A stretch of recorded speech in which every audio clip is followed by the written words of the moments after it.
पूरी नहीं हुई थी। कहां तक पहुंच गए थे? माता तुलसी जी का जन्म हो गया था, शादी हो गई थी, और शंखचूर्ण का देवताओं को परेशान करना हो गया था। सारे देवता मिलकर भगवान विष्णु जी के पास गए। विष्णु जी उन्हें लेकर ब्रह्मा जी के पास गए, और ब्रह्मा जी फिर उन्हें लेकर शिव के पास गए। अब शिव को अपना त्रिशूल दिया भगवान विष्णु जी ने कि प्रभु शंखचूर्ण मेरा भक्त है, और भक्त को मैं मार नहीं सकता। तो प्रभु ये कहा कि आपको करना पड़ेगा। मेरा त्रिशूल आप ले जाओ, और शंखचूर्ण के मारने के लिए आप कुछ करो। भगवान शिव देवताओं से कहने लगे, आप कुछ समय के लिए अपने अपने धाम चले जाओ, अब मैं इसका उपाय करता हूं, कुछ सोचता हूं। और शिव माता पार्वती और कार्तिकेय जी चंद्रभागा नदी के किनारे जाकर एक वृक्ष के नीचे बैठ गए और सोचने लगे कि अब शंखचूर्ण के मारने के लिए कार्य करना है। और अपना एक दूत बुलाया शंकर जी ने। तो भगवान नारायण नारद जी से ये कथा सुना रहे हैं। भगवान नारायण नारद जी से कह रहे हैं, हे नारद जी, शंखचूर्ण के पास शंकर जी ने अपना एक दूत भेजा, पुष्पदंत। पुष्पदंत नाम का एक दूत भेजा कि शंखचूर्ण से कहना कि देवताओं का राज्य देवताओं को लौटा दो, तुम अपना राज्य करो, जो जो तुमने देवताओं के अधिकार छीन लिए वो वापसी कर दो। अगर ऐसा नहीं करोगे तो मुझसे युद्ध करना पड़ेगा। अब जैसा शंखचूर्ण समझे वैसा कर ले। पुष्पदंत चले गए। पुष्पदंत शंखचूर्ण के पास पहुंच गए। बोले, धर्मेंद्र, आप देवताओं का राज्य देवताओं को दे दो। ये भगवान शिव ने कहलाया है, मैं उनका दूत हूं, उनकी आज्ञा से आपके पास आया हूं। देवताओं के अधिकार, उनका राज्य, स्वर्ग देवताओं को लौटा दो और अपना राज्य करो, सुख शांति से जीवन काटो, बिताओ, किसी को परेशान मत करो। वरना अगर स्वर्ग नहीं लौटाओगे, देवताओं का राज्य नहीं लौटाओगे, तो मुझसे युद्ध करना पड़ेगा, ये शिव ने कहा है। अब इतनी बात सुनते ही दानवेंद्र शंखचूर्ण हंस पड़ा, हंसी आ गई।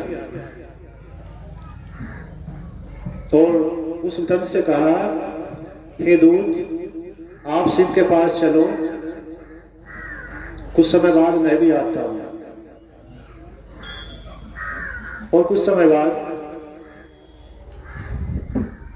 शंखचूर्ण अपनी सेना लेकर अपने पुत्र, अपने मंत्रियों को, सैनिकों को, सेना को लेकर शंकर जी के पास चंद्रभागा नदी के पास पहुंच गया।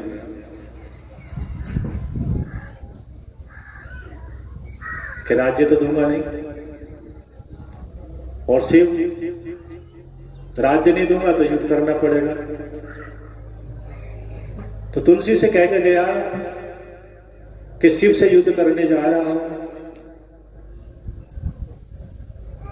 और शिव से युद्ध करने का अर्थ खतरा है। तो तुलसी जी का होठ सूख गया, मुंह सूख गया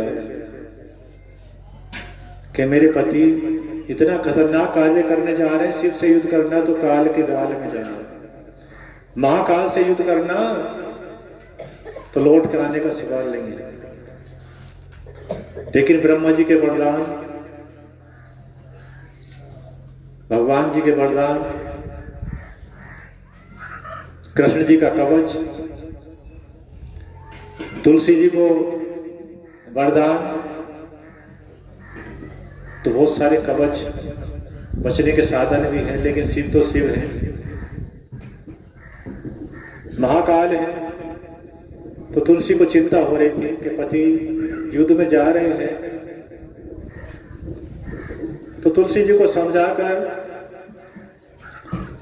संग छोड़ कि हम, आप भी और हम भी श्री कृष्ण जी के गोप गोपी हैं, उनके प्रिय हैं। जो होनी होगी देखा जाएगा, लेकिन मुझे शिव के पास जाना है। और शिव के पास चले गए। शिव के पास पहुंचकर संग छोड़ो दंडवत प्रणाम किया, लेट गए शिव के चरणों में। प्रभु बार बार कोटि कोटि प्रणाम। माता को प्रणाम किया, कार्तिकेय जी को प्रणाम किया और तीनों ने आशीर्वाद दिया संगचूड़। संगचूड़ से शिव कहने लगे कि दानवेंद्र, आप दानी हो, दयालु हो, सब पर दया करते हो। सब जगह सुखी हैं लोग तुमसे, लेकिन देवता परेशान हैं। देवताओं का राज्य उन्हें लौटा दो और सुख से राज्य करो। तो संगचूड़ हंसने लगा और चुप हो गया। चुप हो गया, हंसने लगा और राज्य लौटाने के लिए हाँ नहीं की और वापसी अपने रथ में जाया बैठा। अब शिव ने देखा कि इसका युद्ध करने का ही विचार है, देवताओं का राज्य नहीं लौटाएगा। तो शिव ने इतने युद्ध शुरू नहीं किया। इतने और सैनिक जो शिव दल में थे, शंकर जी के गण थे, वो टूट पड़े कि हमारे स्वामी का अपमान कर रहा, हानि करके दे रहा, युद्ध को मना नहीं कर रहा और राज्य लौटाने को हानि कर रहा। क्यों? बड़ों को क्रोध इतनी जल्दी नहीं आता जितना छोटों को आ जाता। कहीं भी सैनिक हो ना, किसी के भी गण हो, किसी के कार्यकर्ताओं ने गुस्सा एकदम आ जाए। जब अपने आश्रम में कार्यकर्ताओं को आ जा, भक्त कहते हैं, गुरु जी तो नहीं कहते, कार्यकर्ता डांट ले। तो शिव के जो गण थे उन्हें क्रोध आया और उन्होंने संगचूड़ की सेना पर वार कर दिया। दोनों तरफ से युद्ध शुरू हो गया। पार्वती माता ने अपनी ओर शक्तियां बुला ली और दानवों को काटना शुरू कर दिया। काली माता ने दानवों को मारना शुरू कर दिया। शिवगणों ने दानवों को मारना शुरू कर दिया। भगवान शिव के जो विशेष गण थे, एक से बढ़कर एक गण, दानवों की सेना भी बहुत बड़ी थी। महासंग्राम होने लगा। कार्तिकेय जी जिधर शक्ति चलाते थे, दूर तक दानवों का काम खत्म कर देते थे। भीषण युद्ध हो गया शुरू, लेकिन किसी की जीत या हार नहीं हो रही थी। मर तो गए थे, लेकिन हार जीत किसी की नहीं हो रही थी। अब शिव ने युद्ध किया। अब एक तरफ स्वामी, एक तरफ भगवान। अरे संगचूड़ भी तो शिव जी का भक्त है, चाहे भगवान विष्णु जी का वह तो शक्ति है, लेकिन उसके पाप कर्म के कारण मारना भी है। अब शंकर जी ने विष्णु भगवान से कहा कि प्रभु, जीत हार किसी की नहीं हो रही। तो संगचूड़ कह रहा है, भगवान शिव, अगर मैं हार गया तो मेरी तो कोई विशेष हानि होने की नहीं। क्यों? तुम्हारा भक्त हूं। भक्त अगर भगवान जी से हार जाए तो कोई हानि थोड़ी हो रही। लेकिन प्रभु अगर आप हार गए तो आपकी जरूर हानि हो जाएगी कि शिव को शंखचूड़ ने हरा दिया था। तो प्रभु आपकी हानि बहुत बड़ी हो जाएगी हार गए तो। और हार जीत हो नहीं रही। क्यों नहीं हो रही? बीच में आ रही तुलसी का सतीत्व और कृष्ण जी का कवच। तो शिव ने भगवान विष्णु से कहा कि प्रभु कुछ करो, ऐसे तो युद्ध चलता ही रहेगा, कभी समाप्ति नहीं होने का। तो भगवान विष्णु संसार को चलाने वाले हैं, सबको रोटी देने वाले हैं, पालन करने वाले हैं। तो भगवान विष्णु अवतार लेते हैं संसार में जब कोई खलबली मच जाए, गड़बड़ा जाए। तो भगवान विष्णु ब्राह्मण बन गए, पंडित जी बन गए।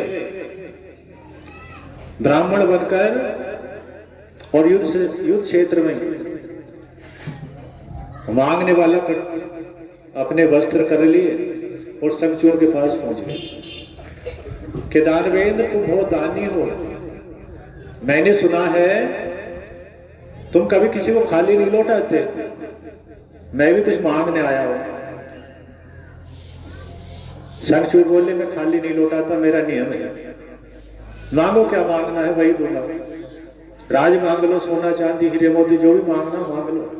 कि नहीं, पहले वचन दूंगा कि तुम कहीं मने ना कर दो। वचन दो तो मांग लूंगा, नहीं मैंने मांगता, जा रहा हूं मैं ऐसे। अब दानवेंद्र ने सोचा शंखचूड़ ने कि मेरा नियम टूट जाएगा, ब्राह्मण को भिक्षा ना दी तो आज मेरा नियम टूट जाएगा। बोले चलो वचन दिया, जो मांगोगे वही दूंगा।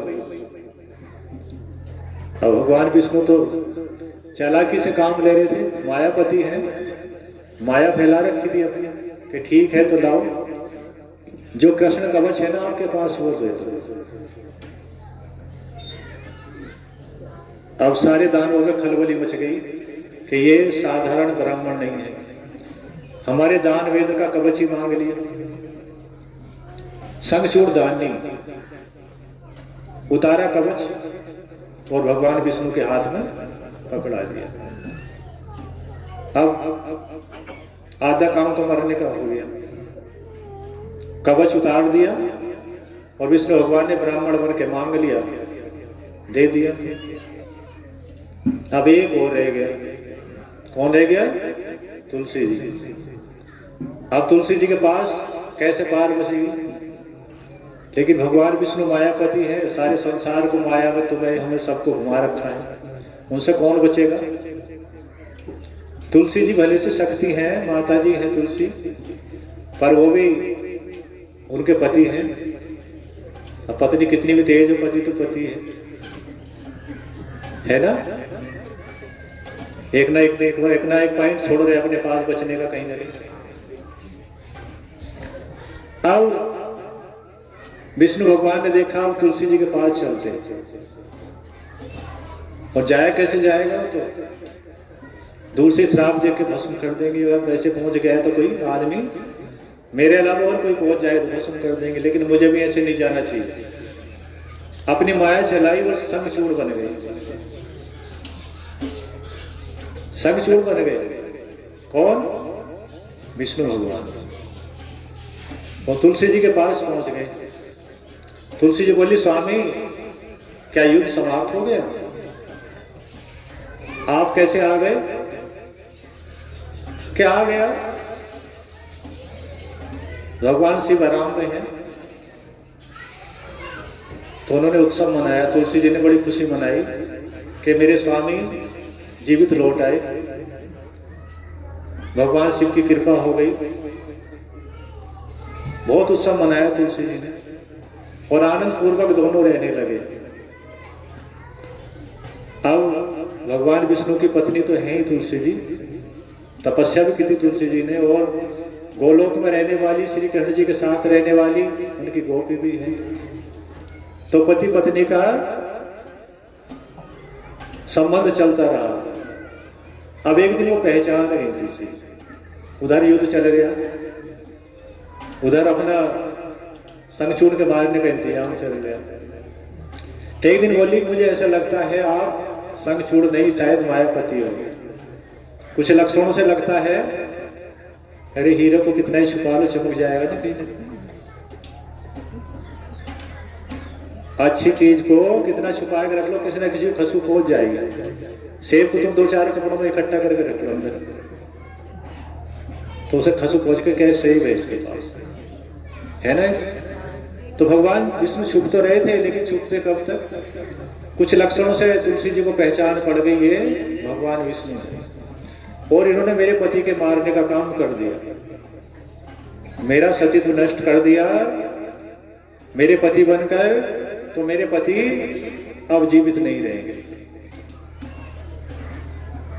उधर भगवान शंकर जी भी तलाश में थे, कब रिपोर्ट आवे उधर से, कब सूचना मिले कि वो काम भी हो गया।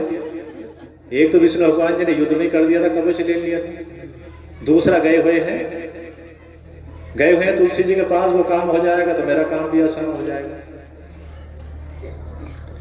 उधर शिव को पता चल गया कि दूसरा काम भी हो गया, तुलसी जी का सतीत्व भी नष्ट हो गया। भगवान शिव ने जो विष्णु भगवान जी का दिया हुआ त्रिशूल था आकाश में ऊपर घुमा दिया, और काफी देर तक त्रिशूल आकाश में घूमता रहा, और घूमने के बाद नीचे आया और शंखचूड़ के रथ पर शंखचूड़ को सबको जलाकर भस्म कर दिया।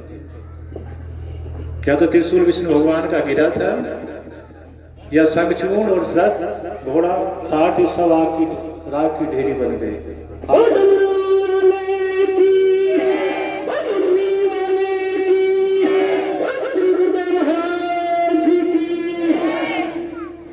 शंखचूड़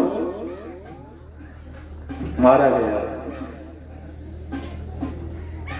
शंखचूड़ की मृत्यु हो गई, और युद्ध समाप्त हो गया।